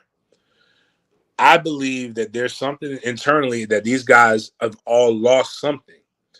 And what you're seeing is people trying to scramble to find something and have no fucking idea how to find that. And I saw that by going back and watching that film. Watching that film, I think I said it on it. Somebody can find out if I did. I'm not going to watch it again, but I know why Mike looked like he's losing weight and why his hair is gray and why he keep making them. Because I'm watching this and I'm just like, that's not. I've seen that guy make that play before. I've seen that guy do better than that. Yeah, that's not what that guy is. And I get it. That doesn't make exciting message board material. Mm-hmm. That doesn't make a lot of these other different things. But I also understand that fans are going to be fans. Players got to play the game. Coaches got to coach the game. What we have to do as media, whether it's reputable or unreputable as they call it, we get to discuss and give our interpretations of what the players are doing and what the coaches are doing. And the beautiful thing about the fans is they consume both of them and have their opinions about it. But at the end of the day, we all have to realize we all have a role. And, Can I ask you one question just before you get out? It's a question I want to ask, and George, you could take the question. With the way things are going, do you think the locker room is still intact? Does Mike still have in your opinion, you think he has the eye and the ear of the locker room right now? Because if you lose that, then you either have to get rid of the players or the coach got to go. You mean it's almost unrepairable. I think there's some trust that that's not there. Again, my bad. The other part to tie it all in is I don't think he lost the locker room because at the end of the day, he brought all those guys in with the hopes that they get an opportunity to hear their name called in April. Gotcha. And at this point, those guys have to be playing for April, the transfer portal, or to be here. Yeah. All of those require them playing well and doing what is asked to be executed. If they don't play well enough to go to April, then did you play good enough for them to have hope that you should be here next year? Or that you're leaving, and do you have enough film on record for you to be able to go to a school of note that will give you the opportunity to be able to play in April the next year? So when people say that, they're saying that with the idea that maybe this team is quitting, but like you would have went to Harvard if you just wanted to be a student. Like you don't go to Florida State, Miami. It's so much pressure in these pro factories. You don't go there to just be a student.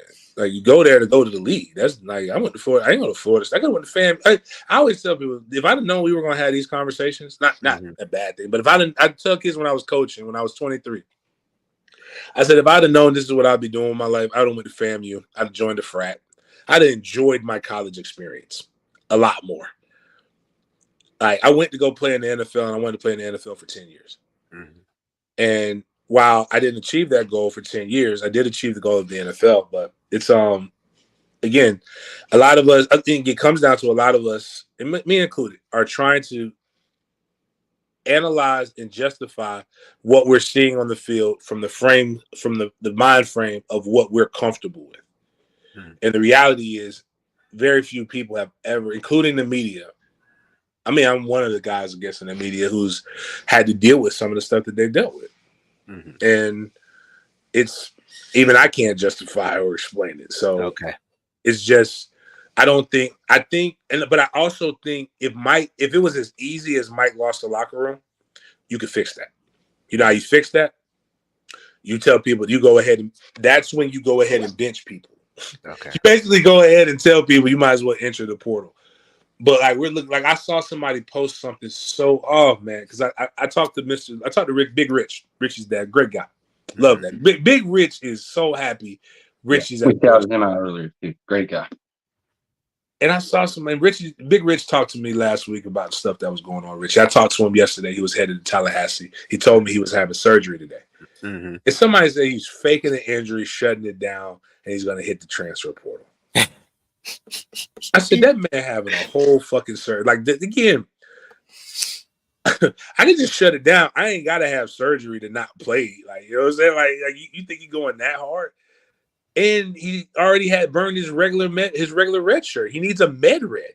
Yeah. Like, shut the fuck up. Like, some of the stuff, again, I think, we're trying to, it hurts us as fans. And we want to pretend like we care more because we're more verbal about it.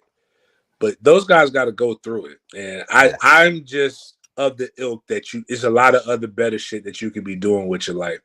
They go on. Dallas is a beautiful city. They don't get to enjoy the city of Dallas. Mm-hmm. They didn't get to go sight. Well, no, they did. Actually, that's a lie. Because of the hurricane, they did get a chance to go a day early, and they took them to a couple different things. But for the most part, you're in your hotel room in these cities. It ain't like you're doing anything. Mm-hmm. Ain't nobody trying to travel to be secluded in a hotel room, get their ass whooped, hop on the first plane smoking, and come back to go get chewed out in the film room and told that you suck. And they're going to probably send you back to the projects, or they're going to cut your pay to go out there and get your ass whooped all week during practice again, to go out and play Clemson and just feel like, oh my God, we're going to lose 70-7. It's not how the game works. I hope that's not how everybody else is. Actually, you know what? It explains a lot of things in the real world, the way that some people respond to the pretend world. Mm-hmm. So, but anyways, man, I'm sorry I got you going over and talking too much, but it's yeah. It's all good, man. It was a good conversation. Spear Addicts usually goes after us. I've been sitting here watching. He hasn't scheduled anything, so we just kept right on rolling with it. And, I enjoyed it. Deshawn, you got any further comments before we get out of here? No, that's what I said earlier, man. Don't pull your donations, stuff like that. You got to get out of this situation. We all have to be optics. Like I spoke on optics, I stick with it. The optics has to be from the fan base, the administration, coaching staff, alumni, players. If we care about optics so much, we have to look at ourselves in the mirror. And what are we doing? Boy, Deshawn, when I heard somebody tell me how they fire coaches at Florida, man, how the real money people do it, dog, I swear to God. They go out there. This one dude, his name was what was his name? Man, not Rusty. Anyway, I know it's one of his grandsons. But anyway, he was a big time bull getter. This man said he raw dogs glizzies, man. He don't put no ketchup, no mustard on the hot dogs. Just straight. And not even a grilled one. Boiled hot dog. Little, he goes there. He walks over to the suite of the AD. For one of the guys that they got rid of. He said, what's the buyout? $5 million? You got $5 million. He walks over there, sits back in his seat, eats his raw dog glizzy, and enjoys the fucking football game. He's going to always buy he bought about, I think he had 100 seats outside. He did not like to be in the box. He was out there. And that's how, again, money moves in silence.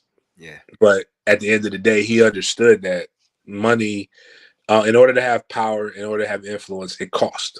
So we can't all. Well, one, I refuse. I like a good burnt hot dog myself, but I'm not finna raw dog no damn hot dog. But I damn sure can go enjoy a football game, and that's why I like putting kids. That's why I refuse. Like, if I can't get to a game, you can't get to a game. Get the tickets to me.